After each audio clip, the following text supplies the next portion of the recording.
And back to the FCC chair's threats against broadcasters. We've reestablished our connection with FCC Commissioner Ana Gomez. Really good to have you. I know there's a big storm. We just saw it in the background of the Estonian defense minister's shot there in Washington. I know it's pretty ugly out there.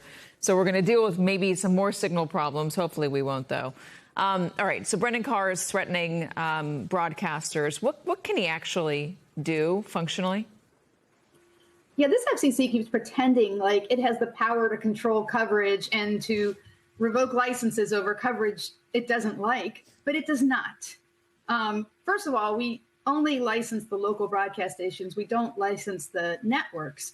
But more importantly, we would not be able to retaliate against a coverage of a local broadcast station just because we didn't like the coverage, because that would run headlong into the First Amendment. So, we keep seeing this administration push the boundaries of the Constitution, and it has failed so far in all of its attempts to do so. It would fail in this attempt as well. So what's the point? I think the threats are the point, and we cannot diminish the effect of the chilling effect on our news coverage and on broadcasters generally. But what we need everyone to understand is that there is no authority behind these threats. So anyone that capitulates in advance is simply advancing this administration's agenda. This administration has spent the last year plus attacking the news, attacking the credibility of the news, attacking journalists for doing their job. And now it claims that there's no trust in news after it spent all this time attacking the news. So the threats are the point. Now, what we need people to do is we need people to understand that there is no authority behind these threats. We need everyone to call this administration's bluff, because what this administration wants is for everyone to comply in advance. It wants the broadcasters, it wants journalists to bend to its will. And it will continue to do these threats. It has opened multiple investigations against broadcasters because it didn't like their coverage. And yet we have seen not a single action come out of those investigations, because they really want to win in the newsroom, because they know that they will lose in court. One of the ways that the administration has tried to pressure or bully broadcasters, networks, is by leveraging the authority of the federal government over mergers. Anybody who has business in front of the administration, or anybody who might in the future have some business, it's part of the reason you would imagine that we've seen a number of networks, not just one, but a few, comply in advance or settle on cases that if they had gone to court, they would have won.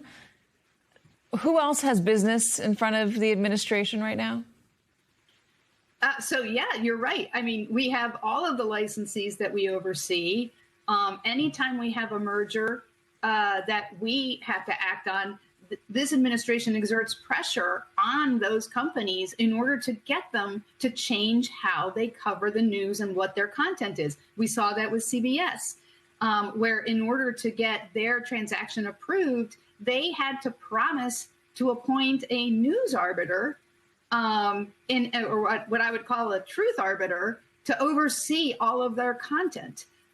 We have other transactions pending before us by local broadcasters, including Nexstar, which is seeking to buy a bunch of local broadcast stations from Tegna. And every time this administration expresses displeasure with content that it doesn't like, we see these corporations, which are massive billion-dollar corporations, capitulate.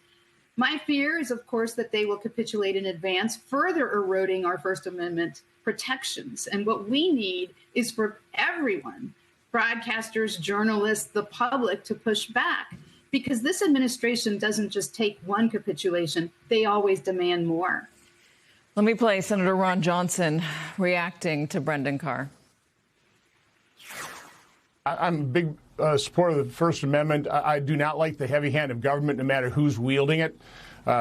So, no, I would rather the federal government stay out of the private sector as much as possible and really, the federal government's role is to protect our freedoms, protect our constitutional rights. There's discomfort there, clearly. I mean, Ron Johnson, pretty conservative member of the Republican Party, big supporter of Donald Trump. Clearly, you could tell he was uncomfortable with these attacks. Yeah, we all should be uncomfortable with these attacks because our First Amendment is there to protect us from exactly this type of action by our federal government. And when we lose those constitutional protections, we lose an important part of our democracy. The Fourth Estate is crucial to protecting our democracy. So I believe that the FCC really needs to stop this action in which it is just trying to intimidate critics to get them to comply. Now, I mean, I'm not naive. Broadcaster licenses are very worthwhile. They have a lot of value to these companies. And so they don't want to get crosswise with the administration. But if that results in eroding our press and our freedoms, then that's a real problem. We need everyone to stand up and push back. Yeah, and by the way, it's not just Brendan Carr. The president is calling news networks, media outlets, treasonous. They should be brought on charges of treason because of the coverage of the war in Iran, which, by the way, the American public does not support. Unlike other wars, not that this makes it any different, but unlike other wars, the American public has supported the endeavor. A president has gone to the American public and convinced them to get behind him, to rally around the flag. And this president did not do that. So he went into this war unilaterally without the support of the American public. And what the news organizations are doing are expressing that frustration and helping people understand what sort of planning went into this and whether there actually was much planning. All right. Thank you so much, as always. Really great to have you, Anna. Really great to have you indeed. Thank you.